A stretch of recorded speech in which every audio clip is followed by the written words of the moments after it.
Amigas y amigos de la Unidad Social Cristiana y amigas y amigos de todo el Perú, muy buenas noches. Reiniciamos estos conversatorios con un tema del cual se ha venido hablando en las últimas semanas. En realidad es un tema que fuera planteado hace 25 años cuando Alberto Kenya Fujimori, luego de su golpe de Estado, disolviera el Congreso, y luego a la hora de restituir, entre paréntesis, la apariencia de Congreso, cosa que hizo en el año 1992 y luego con su texto, entre comillas, constitucional del año 93, desapareció el Senado. Es decir, primera cuestión clave, básica, esencial de entender: Fujimori deshace el Senado de la República. Es culpable de no darse cuenta que una institución de esa categoría y de esa importancia es básica para el desarrollo de la nación, y por lo tanto lo que hoy día se pretende en que Kenji Fujimori, que es pues evidentemente un fujimorista hasta de apellido, pero no solamente de apellido, de comportamiento, pretende que sea una propuesta suya, es no solamente una burla al país, sino fundamentalmente un planteamiento que no tiene ninguna raíz en lo que él ha hecho como persona y en lo que su partido, o en lo que su agrupación, más que partido, en lo que el conjunto de personas que paran con ellos han planteado durante todos estos años, ya han venido desarrollando desde 1992, hace 25 años en que se produjo el golpe de Estado. Yo celebro en todo caso que se haya dado cuenta de este hecho, pero cuando uno se da cuenta del error que cometió y sabe que efectivamente ha habido una circunstancia en la cual uno ha actuado de una manera inapropiada, lo primero que tiene que decir es: me equivoqué, y en consecuencia pido disculpas, y al contrario reconozco el trabajo y la visión que sí tuvieron aquellos otros que no se dejaron llevar por estos cantos de sirena ni por estas veleidades, y deshicieron una de las instituciones más importantes para el desarrollo de una nación, como es el Senado de la República, que entre otras cosas limita efectivamente el poder que puede tener un presidente, y a la vez le da dirección política a un país. Vamos a hablar un poco sobre la bicameralidad desde la perspectiva teórica y práctica. ¿Por qué se genera? ¿Dónde nace el tema de las dos cámaras? Las dos cámaras nacen porque hay dos grupos que históricamente pueden estar compartiendo el poder, o pueden haber venido compartiendo el poder por diversas razones. En primer lugar, por ejemplo, en Roma, el Senado Consultus nace cuando efectivamente el pueblo comienza a tener presencia, y entonces el pueblo empieza a tener sus propias instituciones, entre ellos los tribunos de la plebe, los famosos hermanos Graco, por ejemplo, y el Senado, que era un cuerpo reservado a los patricios, como señala Teodoro Mommsen, que señalaba lo siguiente. Esto lo estoy tomando de un libro que he escrito hace algunos años, que se llama precisamente el Sistema Democrático Constitucional Peruano en la Era de la Globalización y los Derechos Humanos. Y Teodoro Mommsen, que cuando estudia las instituciones de Roma, dice: el Senado patricio, frente a las magistraturas populares, frente a las magistraturas del pueblo, era al propio tiempo el que ejercía de vigilancia y servía de complemento al poder soberano de la comunidad, que correspondía a la ciudadanía, puesto que todo acuerdo de éste tenía que ser confirmado por el Senado patricio. ¿Qué cosa quiere decir? Que cuando había dos grupos que eventualmente compartían el ejercicio del poder, como era en la República Romana, entonces uno tenía su cámara, o uno tenía sus magistraturas, y el otro tenía su cámara, es decir, su conjunto de personas que ejercían el control a través del Senado. El Senado no era considerado, señalaba Mommsen, como una segunda cámara legislativa, sino como un instrumento de tutela para evitar que se tomara por parte del pueblo acuerdos cerrados o perjudiciales. Este derecho a aconsejar es lo que sirvió de base para que más tarde adquiriera el Senado, el gobierno del Estado y de Roma, su posición universal en el mundo. Entonces, fíjense ustedes cómo nace de esta manera el Senado por una cuestión histórica, pero posteriormente lo vemos nosotros en el tema de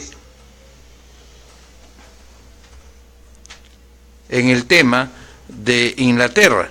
Entonces, ¿por qué en Inglaterra hay dos cámaras? En Inglaterra hay dos cámaras porque efectivamente había dos sectores que compartían el poder. Los nobles, que lo venían ejerciendo desde siempre, desde el nacimiento de Inglaterra, desde 1100, desde 1200, cuando se va conformando Inglaterra, y los comunes, que empiezan, que es el pueblo mismo, que va adquiriendo poder, y en consecuencia este empate, esta vocación porque ambos tengan algo que decir en el reino, se establecen dos cámaras: la Cámara de los Lores, que es la Cámara de los Nobles, y la Cámara de los Comunes, y se requería poco a poco se fue requiriendo la voluntad de ambos para que una idea se convirtiese efectivamente en ley.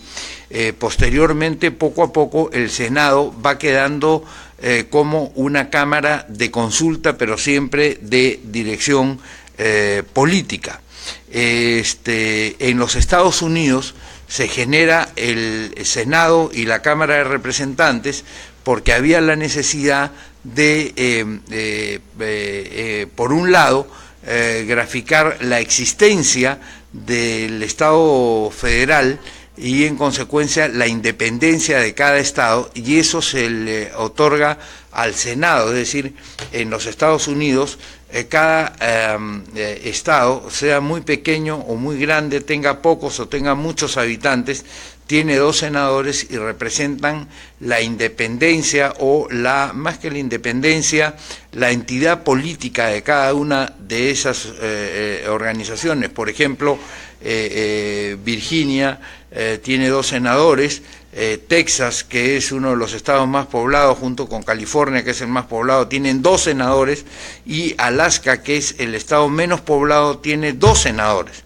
Sin embargo, ¿por qué? Porque cada una de estas instituciones, de estas entidades, de estos estados, está representado en la gran República Norteamericana, en la gran Unión Americana, en un estado único, y ese estado único, que no es unitario, sino que es federal, está, digamos, compuesto por el pueblo americano en su conjunto y los estados. Los estados se representan por senadores y pesan lo mismo independientemente de riqueza, de número de habitantes, etcétera.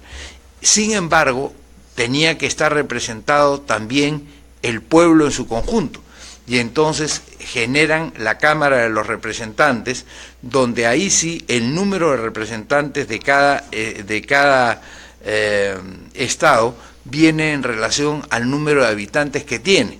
Hemos dicho, por ejemplo, que California, que es el estado más poblado, tiene dos senadores y tiene aproximadamente 50 representantes, si no me equivoco, 40 y tantos representantes. Alaska, que es el estado menos poblado, tiene también dos senadores, pero tiene solo un representante. O sea, tiene menos representantes que senadores. ¿Por qué? Porque el número, o sea, en relación al conjunto de habitantes de la Unión, es inmensamente inferior al de California, y como en la segunda cámara se representa al pueblo norteamericano, entonces el número de votantes en Alaska es incluso menor en número que el del Senado. En el caso hay otros casos de otros países donde el Senado se hace con la vocación de tener una visión general de los intereses de la nación, y se integra por una elección en distrito único, vale decir, se le pide a todos los ciudadanos del Perú, independientemente del lugar donde vivan, que elijan frente a esta Cámara que va a tener la tarea de mirar a la nación en su globalidad, digamos, los senadores que crea conveniente o que voten por tal o cual senador. Y se le dice a las regiones que elijan diputados, es decir, y eso sí están en relación a la población que tiene, y que normalmente los diputados lo que van a hacer es impulsar directamente, digamos, las intenciones de su propia región, y naturalmente van a entrar en una contienda, o van a entrar en una discusión con los miembros de los otros lugares para hacer avanzar los intereses de su región, lo cual es muy natural. Pero esta sana competencia es luego arbitrada por el Senado cuando entra a una segunda revisión que ya no tiene como propósito, como hemos dicho, el avance de cada uno de los intereses de cada una de las regiones, sino que eventualmente se haga una mirada de conjunto. No basta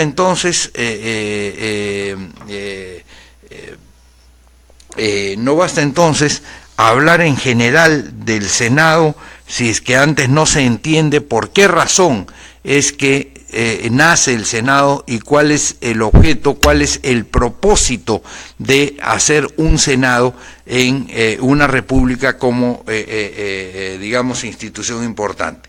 Esta discusión sobre si tenía que haber una o dos cámaras en razón de la situación histórica y en razón de que lo que se encontraba presente en un país que iba más o menos en el camino democrático,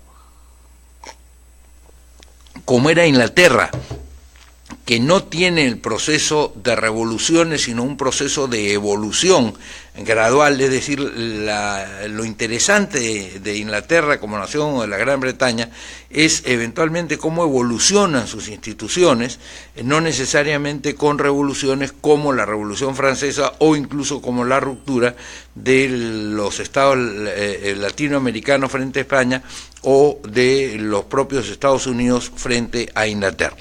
Entonces se da un debate en el momento en que reaparece el sistema democrático, y digo reaparece el sistema democrático porque el sistema democrático que los griegos imaginan y que de alguna manera los romanos siguen durante la época de la República, desaparece de la tierra prácticamente, diríamos, desde el Imperio Romano, desde el siglo I de la historia, con Julio César, con Augusto, etcétera, y digamos, reaparece tímidamente en instituciones como en los conventos en el siglo XIV, en el siglo XIII, y reaparece ahí porque, teniendo que votar entre los frailes que se consideraban iguales quién iba a ser el abad o el director del convento, entonces volvieron la vista hacia que cada persona tenía que tener un voto igual, y entonces ahí empieza a generarse esta idea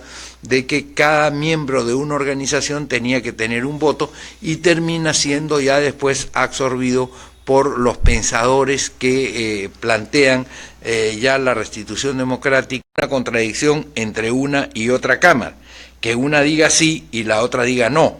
¿Por qué? Porque en la era democrática supuestamente los dos representan al pueblo. Claro, no habían hecho esta diferencia que sí se hace en Estados Unidos y que luego se ha hecho en otras naciones, en donde no solamente se busca la visión local, sino eventualmente la visión global, sino también la visión local, el avance de los intereses o de las iniciativas de los diversos lugares.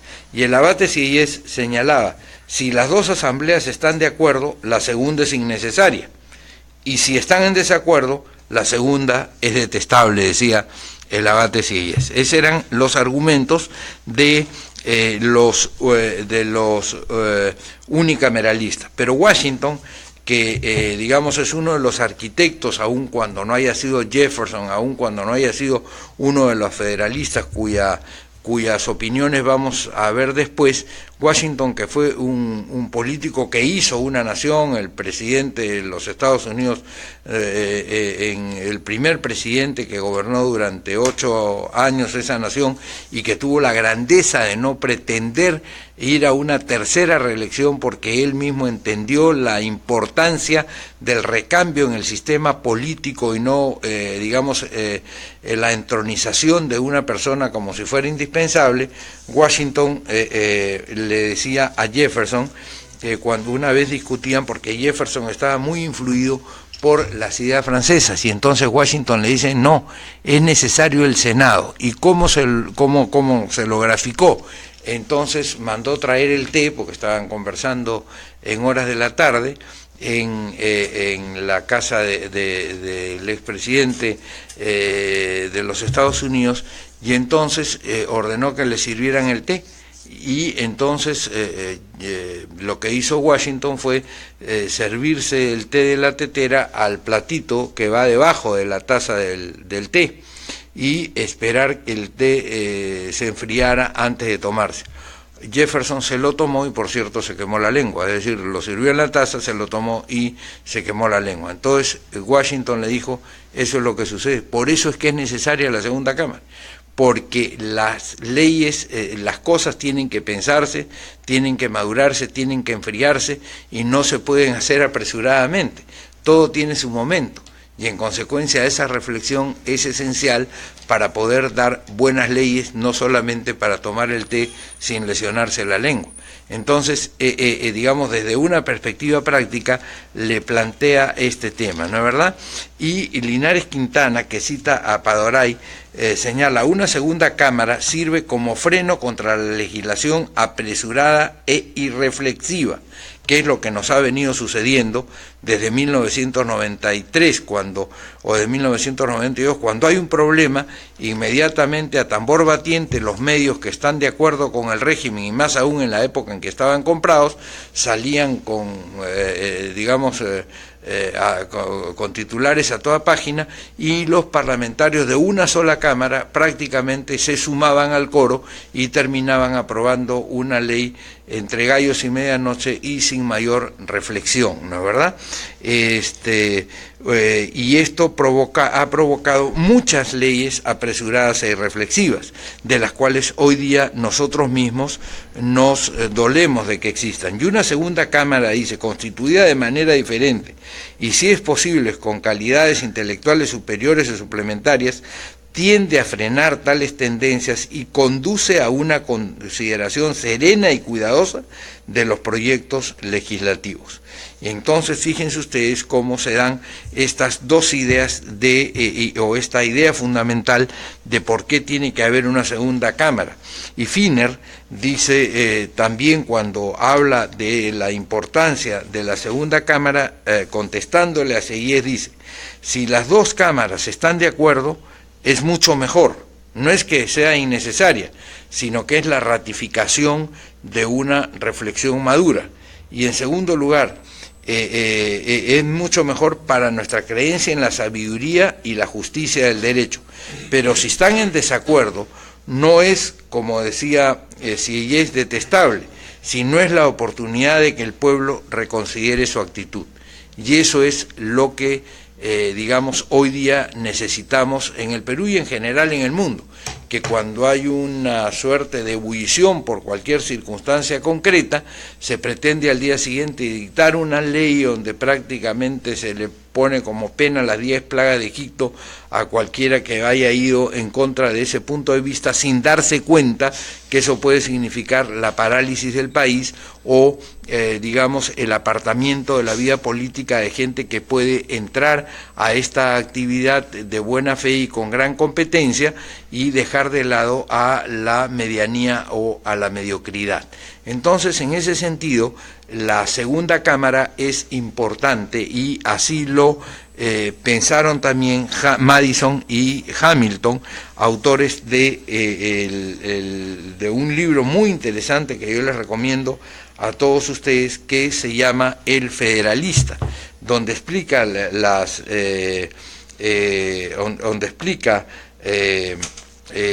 digamos, las razones de las cuales por qué tenía que haber una institucionalidad como él proponía, es decir, Hamilton, Madison y Jay. Y Madison señalaba: en el gobierno republicano predomina necesariamente la autoridad legislativa, y que el remedio de este inconveniente, o sea, porque es un inconveniente que alguien tenga este poder, consiste en dividir la legislatura en ramas diferentes,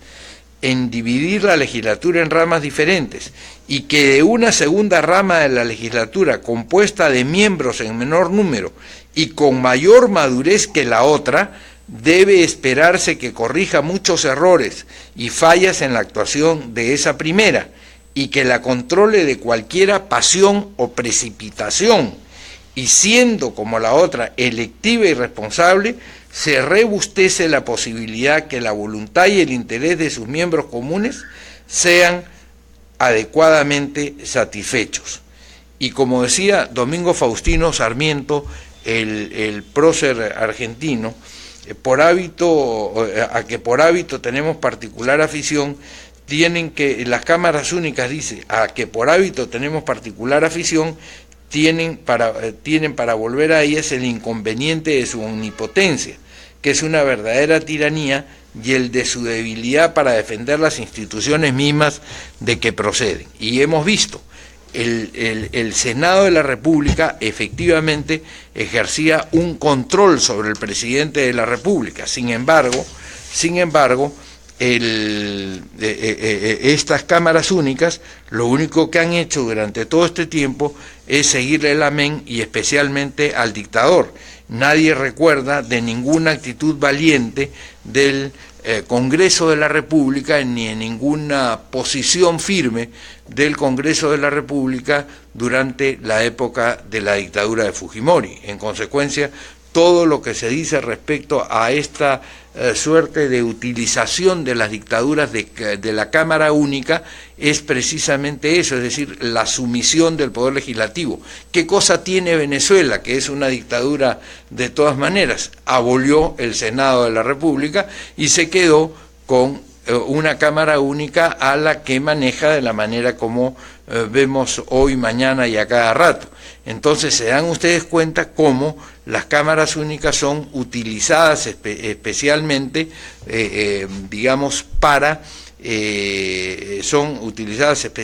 para consolidar las dictaduras, ¿no es verdad?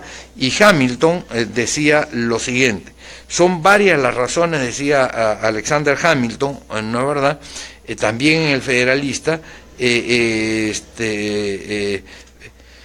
que le dan ventaja al Senado frente a un Congreso unicameral. Primero, funciona como un consejo de gobierno. Al ser un cuerpo legislativo más corto, dice, es un mal inherente a los gobiernos republicanos que quienes gobiernan olviden los deberes que tienen para los electores. Recordemos nomás todas las promesas incumplidas que hizo García permanentemente, que hizo Humala permanentemente, y que eventualmente poca posibilidad había de recordárselo desde los congresos, ¿no es verdad?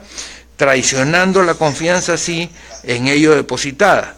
Un Senado como segunda rama distinta de la primera y copartícipe del poder de esta, ha de constituir en todos los casos un saludable freno al gobierno. Y eso fue lo que pasó en 1992, cuando Fujimori quiso sacar los pies del plato. El Senado de la República dictó leyes, en primer lugar, que garantizaban la libertad de los ciudadanos frente a la vocación expansiva que ya demostraba el servicio de inteligencia liderado por Montesinos en ese entonces, y adicionalmente prácticamente deshacerse de todo tipo de control del poder, y dicta la ley que regula, y que establece la forma como ha de procederse cuando se dictan decretos de urgencia, que es una facultad que la Constitución del 79 le otorgó al presidente precisamente para que en casos de urgencia pudiera actuar, pero para que no convirtiera la urgencia en un pretexto para gobernar sin sin el concurso de las cámaras. La segunda razón que da Hamilton es la firmeza frente al mayor número. La Cámara Popular, dice, es una asamblea numerosa, y si es una cámara única puede dejarse llevar por pasiones súbitas y violentas y dejarse seducir por líderes facciosos, adoptando resoluciones inconsultas y perniciosas. ¿Todo esto no nos recuerda a lo que ha pasado en el Perú en los últimos 25 años? ¿Todo esto no nos recuerda lo que pasó en la época de la dictadura? Entonces, lo que dice Hamilton tiene precisamente razón y hay que combatirlo.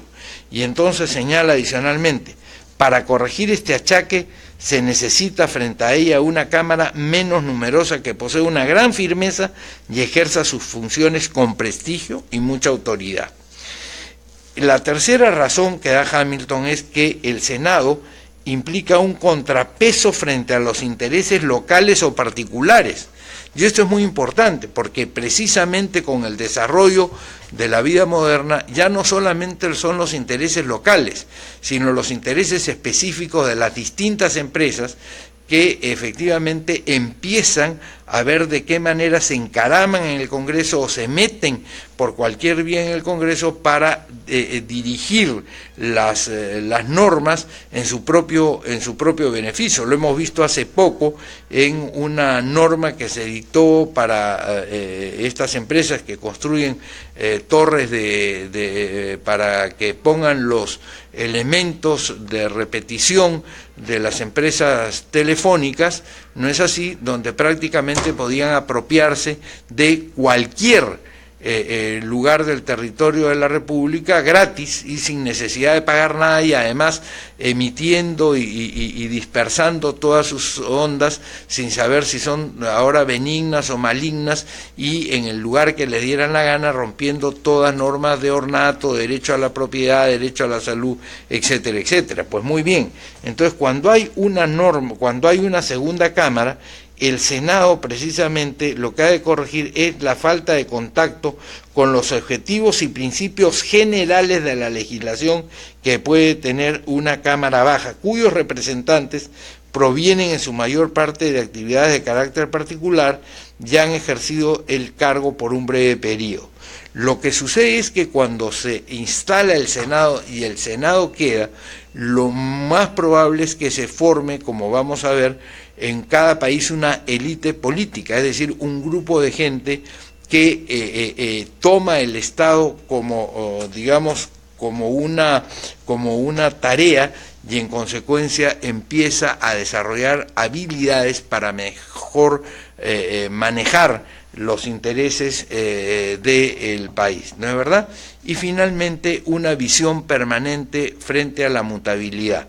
El cambio continuo de representantes, aunque fuesen siempre hombres experimentados, dice, no resulta prudente y afecta la visión nacional de los problemas y finalmente el prestigio de la Asamblea, porque quienes observan estos cambios ya no podrán adivinar sus consecuencias. Cuando hay un Senado, y esta es una de las ventajas del Senado, es que efectivamente se forma. ¿Por qué? Porque los partidos envían al Senado de la República a lo mejor de su conformación y en consecuencia el país escoge entre esos cuadros que es de lo mejor de la formación de cada partido político.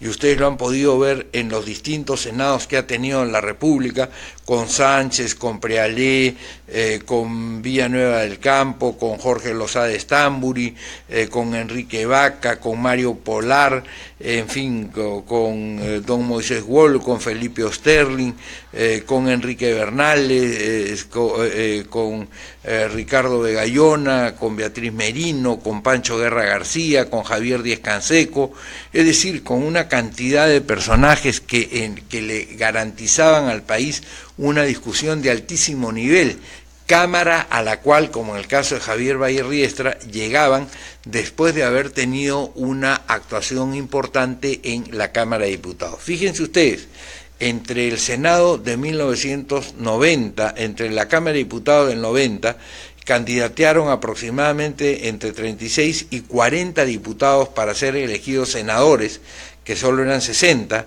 en ese momento. De esos que candidatearon, de esos 40 que salieron, solo 4 fueron elegidos senadores. ¿Qué quiero decirles con esto? Que no es así de sencillo salir elegido senador, sino que hay que hacer una constituency en el país, hay que saber dar ese salto de Tumbes hacia la nación, de Piura hacia la nación, de Lima hacia la nación, de Loreto hacia la nación. Entonces ustedes tenían que, quienes efectivamente saltaban al Senado e iban pasando al Senado, constituían la élite política del país, es decir, los que habían tenido toda esta experiencia como diputados y que luego pasaban a una gran cámara de reflexión como el Senado. Sin embargo, en esa misma elección de 1990, ninguno de los que había sido senador hasta el 90 candidateó para diputado. Y eso pasa en todos los parlamentos del mundo. O sea, siempre los diputados o los representantes aspiran a ir al Senado a cumplir esa función de direccionalidad política, de representación de los grandes intereses permanentes, digamos, pocos van al revés del Senado a la Cámara de Diputados. Entonces, el Senado es sumamente importante. Las razones que se han dado para la existencia del Senado se centran fundamentalmente en que el Senado puede ser lento porque se necesita una segunda aprobación, pero en esa lentitud está la posibilidad precisamente de repensar lo que en un primer momento se ha hecho, es decir, volverlo a discutir. Cuando se dio el golpe de Estado de Fujimori y se planteó que no hubiera Senado, se dijo, no se preocupen por el tema de la segunda discusión, porque la segunda discusión de todas maneras se va a producir. Bueno, lo que ha pasado en el Congreso de la República es que el 98% de las leyes que se aprueban es dispensada de segunda votación, de segunda revisión, y en consecuencia lo que supuestamente iba a ser la posibilidad de volver a discutir la norma con una perspectiva de tiempo, es decir, con un tiempo de por medio que es importante. ¿Por qué es importante este tiempo de por medio entre la primera aprobación y la segunda aprobación? Porque en muchas oportunidades el pueblo recién toma conciencia de esa norma que se está aprobando una vez que una de las cámaras la convierte ya en un proyecto aprobado. Y entonces el pueblo empieza a pensar de las ventajas o desventajas que va a tener para el país ese hecho. Y entonces, naturalmente, eso trae como consecuencia que en esta segunda discusión se puedan ver mejor los pros y los contras de cada una de estas ideas. Entonces, como dicen, no por mucho madrugar se amanece más temprano, y una segunda mirada siempre es buena para consolidar la estabilidad del país. Frente a un apresuramiento es mejor una segunda mirada que el asambleísmo, que es la prepotencia, que es el apuro, que es el grito, que es el insulto. Si tú no apruebas esto, entonces es que estás con la oligarquía, o si tú no apruebas esto es que estás con la corrupción, o si tú no apruebas esto es que eres un machista, o si tú no, y empiezan los epítetos a circular de acá y allá. La mayor maduración del Senado hace, como decía Hamilton, que esta segunda cámara, efectivamente compuesta por miembros que tienen una mayor firmeza frente a este tipo de situaciones, puedan razonar mejor lo que es conveniente al Congreso de la República. Fíjense ustedes que incluso Francia, que fue la nación que luego de la Revolución plantea la Cámara Única, la Asamblea Nacional, regresa al Senado de la República. Hoy en día Francia, pero no solamente hoy en día, hace decenas de años, Francia regresa al Senado de la República, es decir, a la necesidad de un segundo grupo de personas que revise las normas. Porque no es lo mismo tampoco que los mismos que aprobaron la primera votación después revisen lo que ellos han hecho, porque uno siempre tiende a justificar lo que uno ha realizado. En cambio, cuando otros lo ven, tienen una mayor perspectiva frente a lo que está sucediendo en esa circunstancia, ¿no es verdad? Entonces, la segunda Cámara es importante para la estabilidad, para el crecimiento, para el repensamiento permanente del país. Esto es muy importante.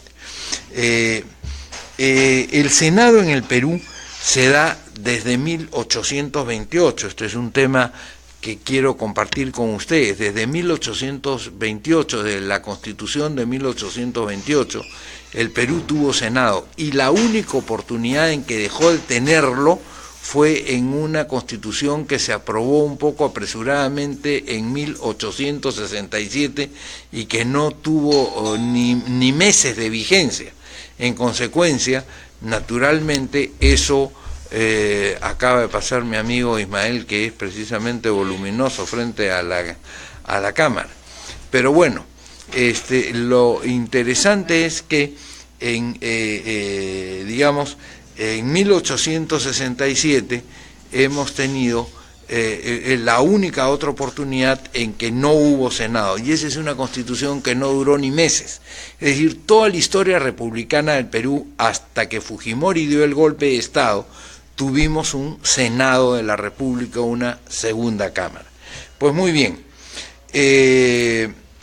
quienes quisieron el unicameralismo, es decir, los fujimoristas, el papá de Kenji Fujimori y Kenji Fujimori, que ya era jovencito, y su hermana, que era ya no solamente jovencita, sino mayor de edad ciudadana, no se dieron cuenta que eliminar al Senado de la República era verdaderamente una locura.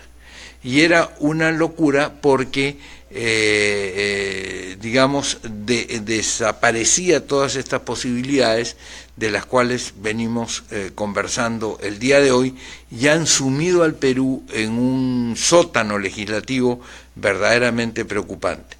¿Y cuáles fueron los dos argumentos que dieron? Primero, el del inmovilismo, el de la lentitud, que acabamos de rebatir, y segundo, el de la economía. Decían que era un gasto innecesario el Senado de la República. Este es un argumento verdaderamente falaz y de muy poco peso, porque las instituciones tienen que costar, digamos, a la nación. Precisamente para eso se recaudan impuestos, y precisamente para eso, digamos, se redistribuye lo que la sociedad eroga, para tener instituciones sólidas, instituciones fuertes. Si quisiéramos entonces ahorrar, ¿para qué vamos a tener un poder judicial compuesto por jueces de primera instancia, segunda instancia y de la Corte Suprema? Nombremos jueces unipersonales y en consecuencia hagamos que se resuelva cada causa. Pero ¿por qué nombramos jueces de distintas instancias y diferente preparación? Porque necesitamos garantizarle a los ciudadanos la posibilidad de revisión cada día por jueces con mejor formación jurídica. Y entonces, naturalmente, ustedes habrán entendido que eso cuesta más que un solo juez, porque cuando los casos llegan hasta la Corte Suprema, ustedes tienen 9 jueces u 9 jueces que resuelven sobre el tema, siempre que no haya discordia, porque si hay discordia pueden haber hasta 14 o 15 jueces que resuelven una causa. Eso es más caro que lo resuelva uno solo, pero es más seguro para los peruanos. Entonces, ¿qué es lo que ha sucedido en el Perú? Hemos ahorrado supuestamente al no tener un Senado de la República. ¿Y en qué hemos convertido al Senado? Yo siempre pongo esta parábola cuando vamos por las distintas universidades.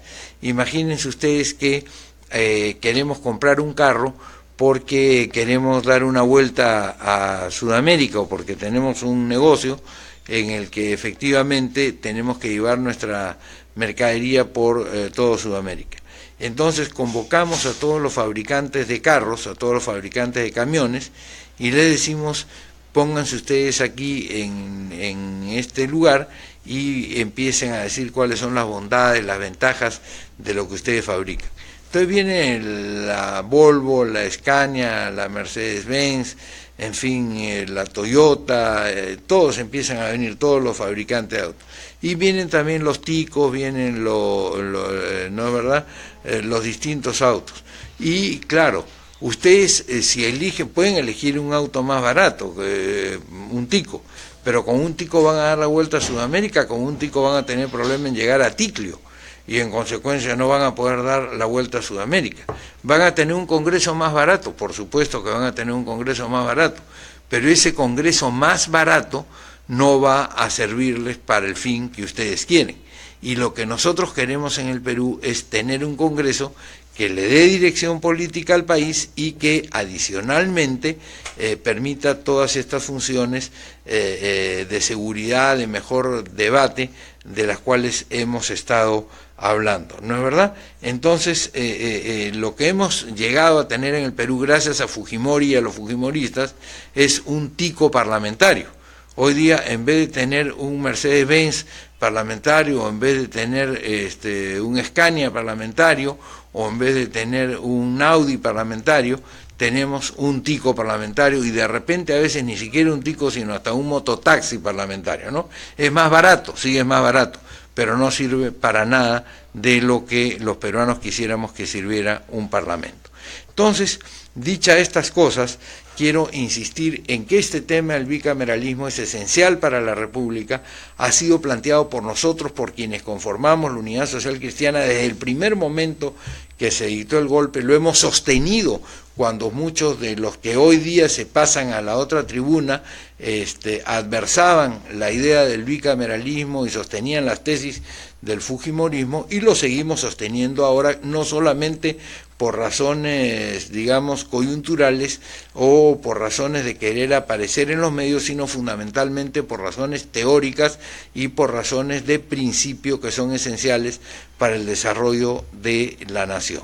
Eso es, digamos, me quedo por ahí para absolver las preguntas que ustedes tengan a bien hacer al respecto sobre este tema del bicameralismo.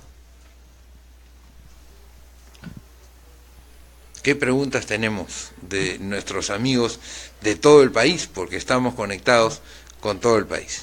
Buenas noches, Juan Carlos González. ¿Nos puede decir qué competencias debe tener un senador y qué competencias debe tener un diputado para poder que cada uno en su cámara pueda tener la mejor representación? Claro, eso responde a un criterio muy importante, que es el criterio de las funciones que no deben de ser simétricas, sino debe de ser asimétrico. ¿Qué quiere decir con eso? Que lo importante es que cada una de las cámaras, así como tiene un origen distinto, o en el caso del Perú proponemos que el Senado sea elegido por distrito único y que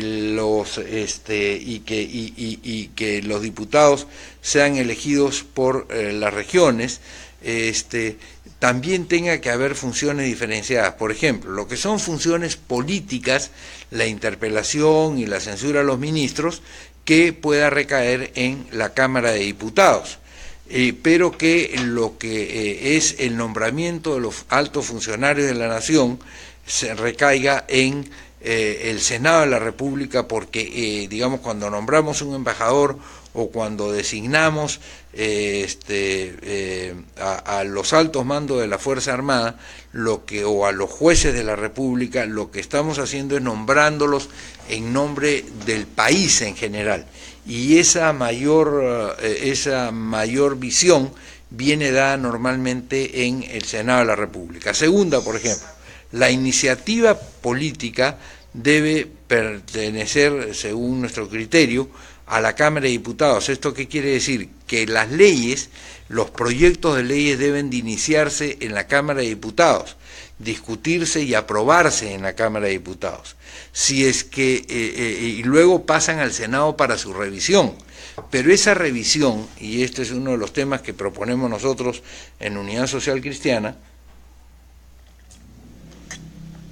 no debe ser una revisión que lleve pues 38 meses o 50 meses, sino que tiene que ser una revisión que tenga un plazo. Vamos a decir que el Senado tenga 180 días de plazo para revisar el proyecto que le viene de la Cámara de Diputados. Si en ese plazo no emite una resolución legislativa del Senado, una resolución senatorial, ya sea aprobando, ya sea modificando, ya sea rechazando, entonces se considera aprobada la ley que se ha, digamos, propuesto por la Cámara de Diputados, con lo cual también se evita el problema del inmovilismo. ¿Me dejo entender?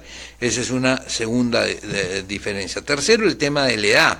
O sea, la Cámara de Diputados debe ser, y como ha sido tradicionalmente aquí y en todos los países, para gente más joven, es decir, personas que han cumplido 25 años pueden entrar al Congreso de los diputados, pero para ser senador se necesita haber tenido ya más experiencia, haber avanzado más en la vida, poder ver las cosas con otra perspectiva, es decir, poder tener 35 años, como decía la Constitución de 1979, para poder acceder al Senado de la República. Podría ser también 40 años esa segunda Cámara, ¿no? Y eso es un tema muy importante. O sea, nosotros planteamos varias cosas respecto a las funciones que representa el Senado. Hemos dicho que nosotros creemos que en el caso del Senado debe ser elegido por distrito nacional único. ¿Qué quiere decir esto? Que los senadores se eligen en todo el país y los diputados en cada una de las regiones. Los piuranos van a votar por los diputados de Piura, pero van a votar por los senadores de todo el país, por la lista de senadores de todo el país. Los puneños van a votar por la lista de los diputados de Puno, pero por esa misma lista por la que han votado los piuranos para senadores de la República. Entonces, el respaldo que tiene un senador es un respaldo nacional, lo cual lo pone en una condición de par con el presidente de la República y en consecuencia adquiere esa firmeza y esa solidez para poder participar en el proceso político sin guardar una suerte de temor reverencial para con el presidente, ni estarle bajando la cabeza ni inclinando la cerviz. ¿Se dan ustedes cuenta? Ese es un punto fundamental en este tema. Por otro lado, nosotros creemos que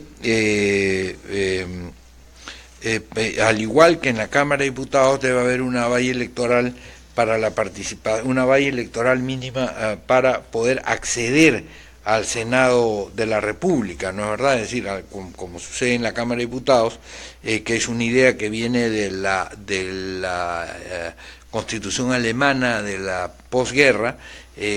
Quien no adquiere un nivel, otro día vamos a explicar el tema de la valla electoral, no ingresa al Congreso, para evitar precisamente que partidos con un voto, con dos votos, terminen inclinando la balanza cuando haya dos o tres partidos que están muy parejos y que un voto hace la diferencia, ¿ya?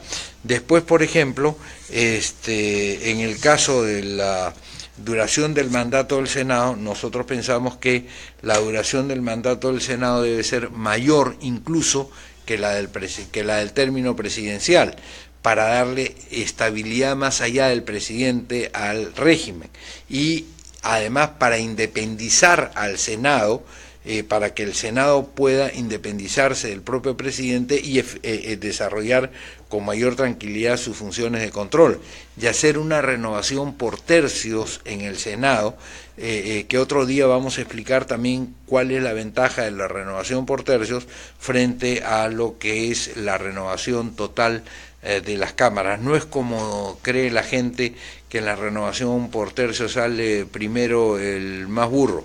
No, no es así.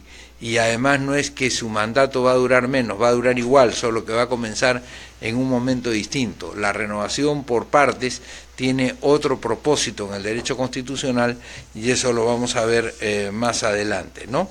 Y además, por otro lado, nosotros creemos que en cuanto a las funciones de control, el Senado tiene que tener, como hemos dicho, las funciones de investidura, es decir, las funciones de estos funcionarios que representan al Estado ser reconocidos por la representación nacional. Pero finalmente tienen que tener la función jurisdiccional del Congreso. ¿Qué quiere decir esto? Que cuando hay algún funcionario que merece antejuicio en razón del cargo que tiene, la acusación la tienen que plantear los diputados, pero la decisión la tienen que tomar los senadores, con lo cual ustedes tienen una doble visión para no abusar tampoco de las personas que están en el ejercicio de la función pública. ¿Está claro? Estos son algunos de los temas que planteamos respecto a un Senado diferenciado de la Cámara de Diputados. ¿Más preguntas tenemos? Sí, sí. A ver, Alfredo, léenos esas preguntas. Doctor, Eric Figueroa nos saluda y nos habla acerca de, por lo expuesto, se puede asegurar que el trabajo parlamentario se desarrollará con más cuidado y reflexión. Por otro lado, la supuesta ventaja de la unicameralidad de ser menos costosa a la larga, viendo promulgaciones de leyes ineficaces y muchos de ellos, creados a dedo, resulta ser mucho más costosa para el país. Así es, costosa y dolorosa, porque después hay que retroceder, es decir, después hay que derogar esas leyes con el tiempo. Sin embargo, ya durante un tiempo, durante un lapso, se ha hecho sufrir al país ese tipo de realidad, se dan ustedes cuenta.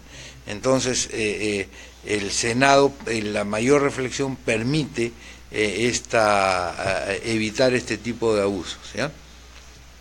Muy bien. ¿Es cierto que los presidentes automáticamente se añaden al Senado? Esa es otra posibilidad. Se ha discutido sobre si es bueno que haya senadores vitalicios, es decir, que los expresidentes se incorporen al Senado. Yo soy de esa opinión. ¿Por qué? Porque el Senado es la gran cámara de conversación entre los partidos políticos. Precisamente por el mayor peso y por la mayor edad, las posibilidades de diálogo importante y fructífero que se dan en el Senado ayudan a que, ayudan a que se tomen acuerdos en la nación. Es decir, normalmente yo he sido diputado y he sido senador, y entonces, y a cualquiera que haya tenido estas dos experiencias le ha pasado, en la Cámara de Diputados hay precisamente un mayor encono, los políticos recién están apareciendo, quieren tener una mayor figuración. En el Senado lo que sucede es un mayor entendimiento, un mayor diálogo, una mayor conversación, una mayor solidez en el Senado. Y entonces los grandes acuerdos nacionales se toman en el Senado. No hay necesidad de estar convocando al presidente de la República, a los líderes de los partidos, porque los líderes de los partidos se reúnen todo el tiempo en el Senado, es decir, todos los días que hay sesión están reunidos, y entre ellos van justamente moldeando el destino, le van dando aquello que los italianos llaman l'indirizzo político, es decir, el direccionamiento político al país, que es tan importante, ¿no? Entonces, este es un tema también central de por qué debe de existir el Senado de la República, ¿no? Actualmente también en el país vemos que se están abriendo muchas comisiones de investigación y ya no se dedican a hacer proyectos de ley. La investigación y los proyectos... Sí, los diputados denuncian, ¿no? O sea, y eso se debe, entre otras cosas, a la falta de preparación de las personas que llegan al Poder Legislativo y a la poca expectativa que tienen de que efectivamente esas ideas puedan sostenerlas y convertirlas en ley. Naturalmente un diputado, un senador, tiene que tener, ñeque, maña para poder hacer avanzar sus proyectos, porque a veces los intereses que se meten en el proceso legislativo, especialmente en diputados, hacen que se le pongan trabas a algunos proyectos. Entonces un diputado tiene que tener o un parlamentario, un senador tiene que tener el suficiente manejo para hacer avanzar su proyecto en esta maraña de cosas. Denunciar es más fácil, pero además denunciar no solamente es más fácil, sino que cuando la denuncia se hace con inmunidad parlamentaria, muchas veces se denuncia sin responsabilidad, porque si un ciudadano cualquiera denuncia a alguien falsamente, está expuesto a un juicio de difamación. Pero un parlamentario, precisamente como tiene la inmunidad parlamentaria, entonces se esconde dentro de esa inmunidad y puede decir prácticamente cualquier cosa. Entonces es más fácil denunciar que hacer proyectos de ley o que debatir proyectos de ley, o que destacar siendo un parlamentario legislador que un parlamentario acusador. Doctor, tenemos saludos también de Gonzalo Valdera, desde Huancavelica. Ah, qué gusto, Gonzalo. También de Jacqueline Ojeda, de Tarapoto. Ay, que muchos saludos para Jacqueline.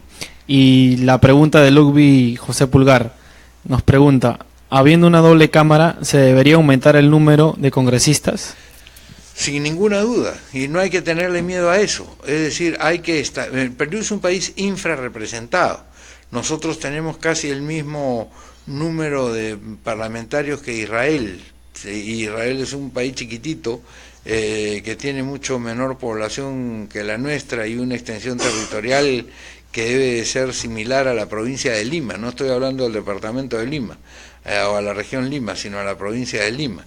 Entonces, como ustedes comprenden, resulta siendo un absurdo que un país con estas distancias y con estas dificultades en la comunicación no esté representado. Esto hace que el Congreso no recoja verdaderamente las opiniones de los ciudadanos de todo el país, se dan ustedes cuenta, y eso es sumamente grave, porque se genera una desconexión entre el Congreso y el ciudadano. Y por cierto, tenemos que volver a eso. Ya les he dicho, con todo lo que se robaron los fujimoristas en la década de los 90, Montesinos, Fujimori y toda la gente que se llevó dinero, que malversó fondos, el Senado podría haber funcionado seguramente 80 o 100 años sin necesidad de haber gastado un sol, para que vean ustedes cómo una dictadura es de perniciosa y cómo un Senado puede frenar un gasto de esta naturaleza, un robo de esta naturaleza como el que sucedió en el Perú, ¿no es verdad? Y nosotros creemos que la proporción que existía, 180 diputados y 60 senadores, era una proporción adecuada para un país. Estamos hablando de 20 millones, hoy estamos hablando de un país de 30 millones de personas. Consecuencia, creo que hay que actuar con toda responsabilidad y no con toda demagogia. Hoy día se dice no, que solo sean 130 y entonces que sean 90 diputados y 40 senadores. Sí, pero ¿y a quién van a representar ya los diputados? Es decir, no va a haber cómo puedan estos cumplir efectivamente su función nacional, ¿no? Ese es el tema. Doctor, también tenemos saludos de John Rimac desde el Agustino. Qué gusto, también John.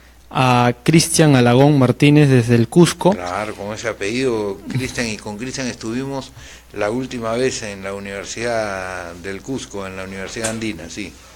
Y mi pregunta es, ¿cómo debemos tomar nosotros los jóvenes este cambio de la unicameralidad a la bicameralidad después de la dictadura de Alberto Fujimori, que la disolvió en su momento, y al mismo tiempo ahora su hijo la quiere retomar? Es decir, que quiere comprarse...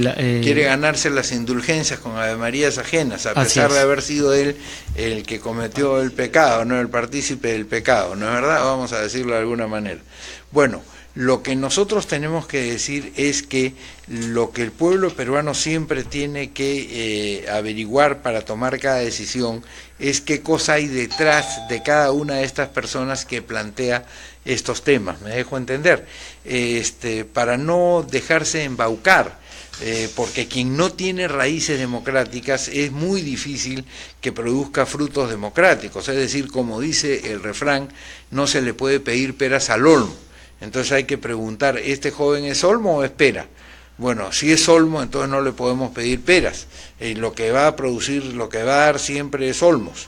y aunque diga que de peras, me dejo entender. Entonces, punto número uno. Pero punto número dos, si se ha convertido, muy bien, que converse con la gente que ha estudiado este tema, que se siente a analizar, que diga cuáles son las ideas que le han dicho que repita, digamos, ¿no? Para ser exacto en lo que está pasando, y poder participar en un conversatorio más grande, digamos, sobre este tema para tomar acción de inmediato, porque este es un tema que debería estar ya resuelto para la próxima elección del año 2021, ¿no? Este es un tema. Yo creo que lo que está sucediendo es que hay una cuestión de oportunidad política, que está muy bien. Yo no niego el derecho al cambio a las personas, creo que las personas tienen derecho a cambiar, pero al cambiar tienen que reconocer también, digamos, lo que se ha actuado incluso en contra de lo que ellos en algún momento significaron o defendieron, ¿no? Ese es el tema. Muy bien, yo quiero agradecerles a todos nuestros amigos por haber retomado estos conversatorios de la Unidad Social Cristiana y decirle a los amigos de todo el país que sigan compartiendo en su Facebook estas conferencias que estoy seguro ayudarán a reflexionar a la nación, como la de Pepe Quesada sobre cultura hace unas semanas, como esta que estamos haciendo ahora, como otras que se han dictado desde la Unidad Social Cristiana, que permiten que quienes tienen inquietud por la actividad pública puedan formarse en serio y no solamente por los dimes y diretes que publica todos los días la prensa o que salen en la televisión, pero que no entran a profundizar la naturaleza de las instituciones, cosa que ustedes se dan cuenta lo hemos hecho el día de hoy con tranquilidad. Y en estos conversatorios de la Unidad Social Cristiana ustedes pueden siempre preguntar con toda tranquilidad acerca de los temas que vamos tratando. Este tema del bicameralismo, pues, no es un tema que nace con Kenji Fujimori, al contrario, este es un tema al que Kenji Fujimori enterró durante décadas, este es un tema al que el fujimorismo destrozó durante 25 años y que hoy, como lo ven que ya la razón no les da otra cosa sino volver a eso, porque la pregunta es, tú finalmente me preguntabas, Alfredo, ¿por qué, cómo debemos de verlo? Mira, las cosas hay que verlas también por sus resultados. Si tú tenías una cámara que dijiste que iba a ser una maravilla cuando la convertiste en cámara única, y desde el 92 hasta ahora, en vez de ir para arriba, hemos ido para abajo, y todo el mundo dice, entonces tienes que cambiar. Pues imagínate, si tú eres el responsable de una selección de fútbol, y entonces tu equipo pierde el primer partido, bueno, de repente te bancas el segundo y el tercero, pero pierdes el primero, el segundo, el Congreso del 92, el del 95, el del 2000, el 2001, el 2005, el del 2011, el 2016, cada uno es peor que el anterior. Entonces, bueno, un momentito, vamos a cambiar el sistema, no podemos seguir jugando en el sistema 1-1-1-1-1-1, sino vamos a jugar en el 4-3-3 o en el 4-2-4 o en cualquier otro sistema, pero no podemos seguir en el mismo sistema, ¿está claro? Entonces, por eso es que tenemos que ir hacia la bicameralidad. Sí. Disculpa por la pasada en una emergencia. Claro, fue un poco larga. Yo diría un poco ancha. Un poco ancha, sí. Sí, teniendo en cuenta de que dentro de la bicameralidad, la Cámara Alta, la Cámara de Senadores, concentra las élites políticas del país y lo mejor que tenemos, ¿no te parece que lamentablemente con la calidad con la ausencia total de partidos políticos del momento, porque lo que tenemos son clubes electorales, estaríamos escasos de candidatos para que realmente pudieran ser senadores que valga la pena tener. Lo que va a pasar es que incluso en esas formaciones episódicas que tenemos el día de hoy, y que además cada día hacen un esfuerzo por quedarse más solos en la cancha, aunque no sean capaces de meterle un gol al arco iris, entonces lo que nosotros tenemos que buscar, o lo que va a pasar es que de todas maneras quienes tengan participación electoral van a buscar para el Senado los mejores cuadros de la República, o van a tratar de mejorar. ¿Por qué? Porque si no lo hace ese partido, lo va a hacer otro, y como la votación para el Senado es una votación distinta que para el Congreso, y es una votación distinta que para el presidente, podría pasar que efectivamente esa Cámara no la ganen de ninguna manera, ¿no? Digamos, no va a ser lo perfecto, pero vamos a tener que ir avanzando en esa dirección. Bueno, yo con esto quiero agradecerles pues a todos los amigos de todo el país que nos han llamado, a los amigos de Lima que nos siguen desde los distintos distritos, y en el próximo conversatorio encontraremos el tema de actualidad para conversar con ustedes sobre ese tema en el conversatorio de la Unidad Social Cristiana. ¿Hay alguien más que nos ha mandado alguna información antes de cerrar esta transmisión?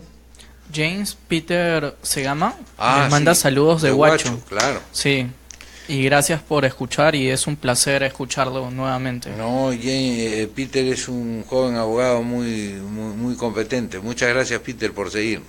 Y ya saben ustedes, ayúdennos compartiendo con sus redes esta información.